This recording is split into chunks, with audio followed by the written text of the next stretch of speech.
Petite vidéo pour vous expliquer cette technique de storytelling que moi j'aime beaucoup. Pourquoi est-ce que je l'aime beaucoup? Il y a 3 points qui me paraissent particulièrement utiles et intéressants. D'abord, c'est que elle va vous permettre de raconter des histoires qui sont vraiment mémorables et dont on va se rappeler.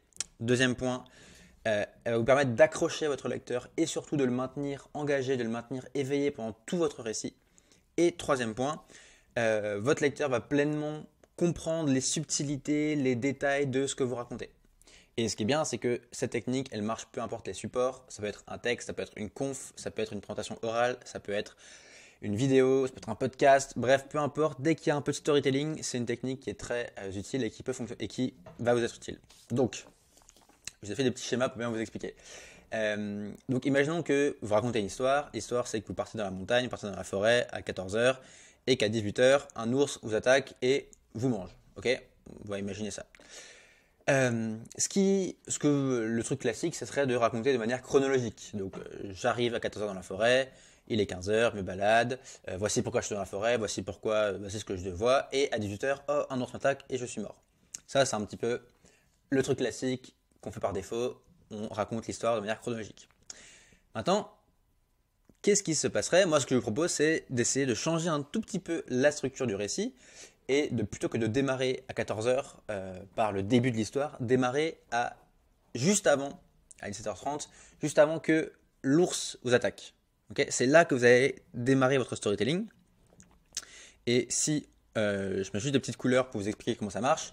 Donc, vous démarrez à 17h30, juste avant de se faire attaquer par l'ours, et après donc le contexte que vous posez, après les explications que vous faites, après le décor que vous plantez.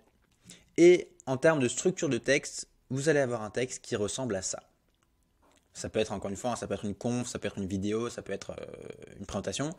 Mais donc, vous allez avoir donc, la partie bleue ici qui correspond à juste avant que l'ours vous attaque. Donc là, vous allez démarrer en disant que vous êtes dans la forêt et il y a un bruit suspect. Vous sentez que vous êtes suivi, vous sentez une odeur peut-être menaçante. Il y a un contexte, il y a une espèce d'ambiance qui vous inquiète, qui vous fait peur, et vous ne savez pas vraiment pourquoi, vous voyez une silhouette, etc. Là, c'est juste avant l'action, c'est avant le vif du sujet, c'est là que vous sentez que vous commencez à être en danger. Là, quel effet ça va produire? Votre lecteur, il va être tout de suite accroché. Vous allez créer une tension, vous allez créer un suspense, et donc forcément, on a envie de lire la suite. Mais vous ne révélez pas tout de suite la fin, vous prenez le temps de revenir au départ, donc vous faites un saut temporel pour revenir au départ.